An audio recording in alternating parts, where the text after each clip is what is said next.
Well, welcome back. We're working through this endeavor of pursuing Christ. And part of pursuing someone is getting to know that someone better. And so, in this endeavor of pursuing Christ, our goal is to grow in our knowledge and appreciation of Him, of who He is, and what He's done and what He will do. And we just cannot afford to think of Jesus as some nice guy. Maybe he did some miracles, he walked on water. We saw this in Genesis 3:15. God's declared the Messiah is a champion. He's a hero. He's a victor, a conqueror. He can in the end crush the head of Satan and have this ultimate victory.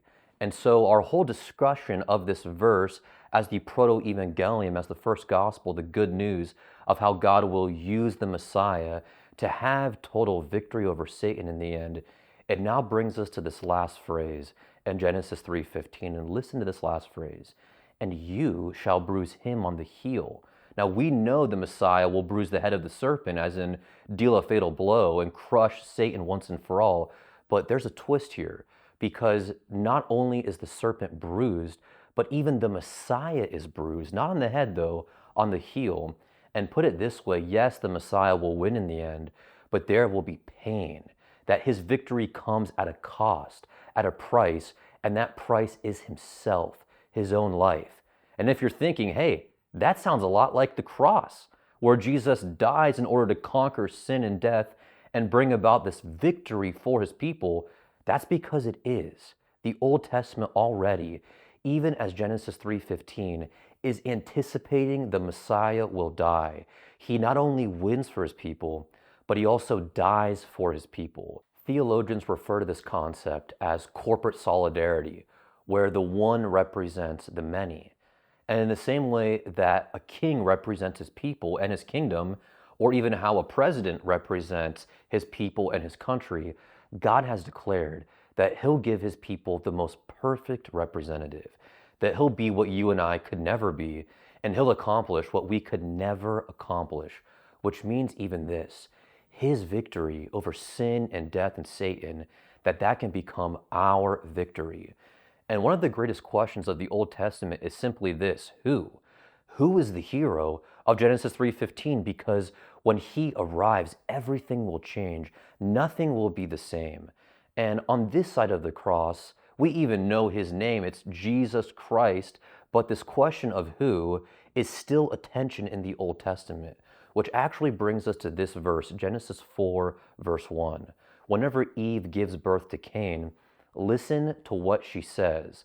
Some translations might read here, I have gotten a man with the help of the Lord, like ESV, or sometimes NIV will translate it as, with the help of the Lord, I have brought forth a man. But here's how the Hebrew reads, and here's how it should be translated. Eve says this after giving birth to Cain: I have acquired a man, namely Yahweh. And that sounds weird. What is going on here? What prophecy has she just heard? Genesis 3:15, yeah? And God promised that from her line will come the Messiah. And so she gives birth, and what's she thinking? Here's the Messiah. And on one hand, it's kind of amazing because Eve thinks that the Messiah has to be both man and Yahweh. Hence, I have acquired a man, namely Yahweh. And you're also seeing Eve has faith. God has made this grand promise, and her response is the conviction that God will, in fact, give his people a champion according to his word. But her dialogue is also devastating, because as Genesis 4 unfolds, it becomes clear enough Cain is absolutely not the hero. And here's what's sobering: Eve thought that redemption would happen quickly, that God would just send the Messiah right away. And here's what we begin to learn: the story of redemption is an epic. It's a story that spans thousands and thousands of years. It's not a story about us necessarily, or even our convenience. It's an epic about God and his glory and his Son, for the Father to make of the world a stage, so that all the suspense and all the drama and all this waiting culminates when his Son finally walks center stage, so all would see and all would know, here's the hero we've been waiting for. Here's the champion that we've been waiting for, the greatest hero, the greatest champion, Christ. In Luke chapter 2, there's a man named Simon. And Simon's this old man, but he knows the Old Testament really well. He even knows messianic prophecies in such a way that he longed for the Messiah. Simon was ready. He already treasured and he already loved the Messiah. And in Luke 2, verse 28, he actually gets to hold Jesus as a baby in his arms. And listen to what he says in verses 29 and 30. Lord, now you are letting your servant depart in peace, according to your word, for my eyes have seen your salvation.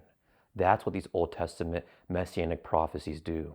They deepen our conviction, they strengthen our resolve, and they prepare our hearts in such a way that when we read about Christ in the New Testament, we're ready to treasure and love him all the more because we've waited and we've already become convinced there's no other Savior. There's no other hero, no other champion except Christ. It's the greatest hope of all, which is exactly what Paul reminds his people in Romans 16, verse 20.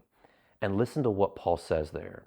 And the God of peace will soon crush Satan under your feet. Crushing Satan, we know what that sounds like. Genesis 3:15. Paul is concluding his letter with this epic prophecy of old, and he's reminding them and saying to them, hey, do not forget, the day will come when Jesus will finally crush Satan once and for all, and that his victory now becomes your victory. So cherish him now and cherish him always.